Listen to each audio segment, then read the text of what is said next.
Haleluya, haleluya, haleluya. Shalom warga kerajaan. Wow, senang sekali kembali berjumpa dengan saudara. Dimanapun saudara berada, doa saya kiranya setiap kita tetap sehat dan tetap dalam pemeliharaan Raja kita yang sempurna. Haleluya. Baik Bapak Ibu terkasih dalam Tuhan, saya ingin mengajak kita sama-sama coba melihat dan merenungkan firman Tuhan yang kita lihat dalam Yeremia pasal 17. Dimulai dari ayat yang kelima. Lalu kita lompat ke ayat yang ke-7 dan ke-8. Demikian firman Tuhan. Terkutuklah orang yang mengandalkan manusia, yang mengandalkan kekuatannya sendiri, dan yang hatinya menjauh daripada Tuhan. Diberkatilah orang yang mengandalkan Tuhan, yang menaruh harapannya pada Tuhan. Ia akan seperti pohon yang ditanam di tepi air, yang merambatkan akar-akarnya ke tepi batang air, dan yang tidak mengalami datangnya panas terik, yang daunnya tetap hijau, yang tidak khawatir dalam tahun kering, dan yang tidak berhenti menghasilkan buah. Katakan sama-sama amin. Haleluya. Baik Bapak Ibu terkasih dalam Tuhan, daripada perenungan kita hari ini kita belajar ada 3 golongan tipe manusia. Apa itu? Yang pertama dari firman Tuhan ini ada golongan manusia yang suka mengandalkan manusia. Ya, apapun itu termasuk mengandalkan keluarga kita sendiri, itu sama saja kita mengandalkan manusia. Dan firman Tuhan katakan apa? Terkutuklah. Haleluya. Ya, selalu kita berharap sama manusia itu kita terkutuk. Dan yang tipe kedua, orang yang suka mengandalkan kekuatannya sendiri. Saya masih punya jabatan, saya percaya karena saya orang pintar, saya percaya karena saya orang hebat, saya percaya karena yang lalu-lalu juga saya sukses, ini juga pasti bisa sukses. Hati-hati mengandalkan kekuatannya sendiri, sebab apapun pencapaian kita semuanya karena anugerah Tuhan saja. Dan golongan yang kedua ini, firman Tuhan juga masih berkata terkutuklah. Haleluya. Tapi ada tipe yang ketiga, manusia yang ketiga, golongan yang ketiga. Apa? Orang yang selalu mengandalkan Tuhan. Dan Tuhan katakan tipe yang ketiga ini dikatakan diberkatilah. Wow, saudara. Makanya kalau saya ditanya, Pak mau jadi tipe manusia yang mana? Ya jelas, saya akan memutuskan untuk saya minta kemurahan Tuhan dimampukan untuk saya bisa menjadi tipe yang ketiga yang selalu berjalan untuk mengandalkan Tuhan. Haleluya, haleluya. Dan saya percaya kita semua juga sepakat saudara terkasih dalam Tuhan.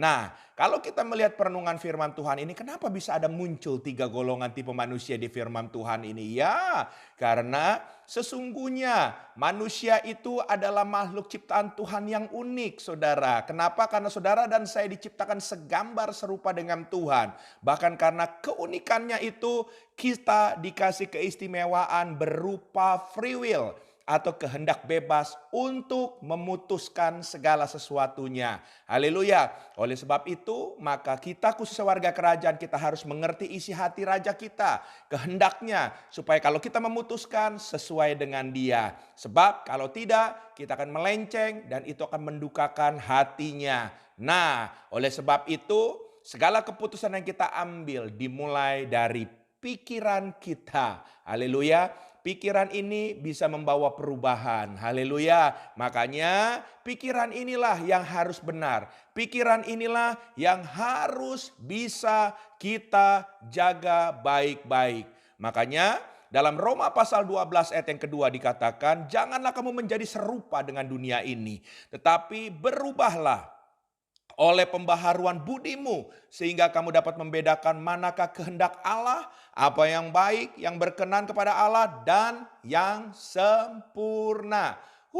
Haleluya, haleluya. Oleh sebab itu, kalau kita sadar bahwa pola pikir membawa kepada perubahan hidup, tentunya yang sesuai kehendak Tuhan, maka apa yang kita harus kerjakan? Ada 3 hal dari firman Tuhan ini. Yang pertama, kita nggak boleh serupa dengan dunia ini, tapi kita harus menjadi serupa seperti Raja kita yaitu Kristus Yesus Tuhan kita. Haleluya, haleluya, haleluya. Ini yang menjadi goal kita orang percaya. Ini yang harus kita kejar untuk kita bisa mencapai ke situ. Haleluya. Tentunya dengan anugerah Tuhan kita minta terus dimampukan untuk kita mengalami keserupaan dengan Kristus. Haleluya. Lalu hal yang kedua, saudara terkasih dalam Tuhan. Kalau kita baca dalam firman Tuhan ini dikatakan yang kedua, kita harus berubah oleh pembaharuan budi. Haleluya. Nah, kata budi tersebut ya dalam kebenaran firman Tuhan dalam bahasa Inggris juga dicatat dengan kata mind atau pikiran. Saudara ingin mengalami perubahan hidup, harus dimulai dulu dari perubahan pikiran saudara. Pikiran yang najis, pikiran yang kotor, pikiran yang betul-betul bukan mempermuliakan Tuhan, buang itu jauh-jauh.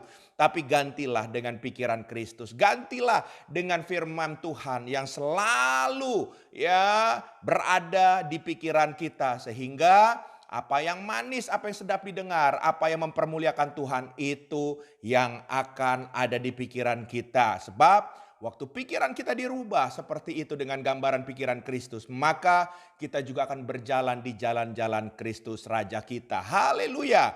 Yang ketiga, yang terakhir, apa yang kita lakukan saudara terkasih dalam Tuhan?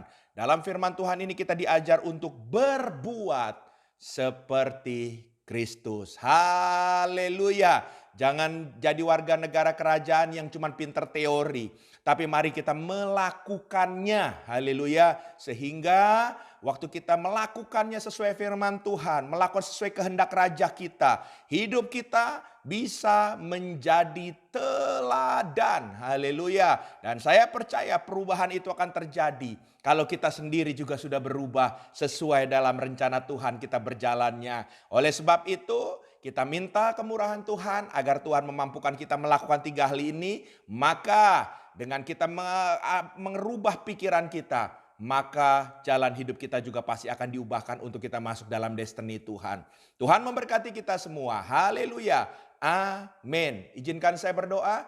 Tuhan, hamba berdoa dalam nama Yesus. Engkau mampukan kami untuk kami bisa membawa pola pikir kami, untuk kami mengalami perubahan hidup. Sehingga kami sesuai dengan rencana Tuhan bisa tergenapi dalam hidup kami. Terima kasih Tuhan, Roh Kudus, Engkau selalu memimpin langkah kami. Dalam nama Yesus kami berdoa. Haleluya.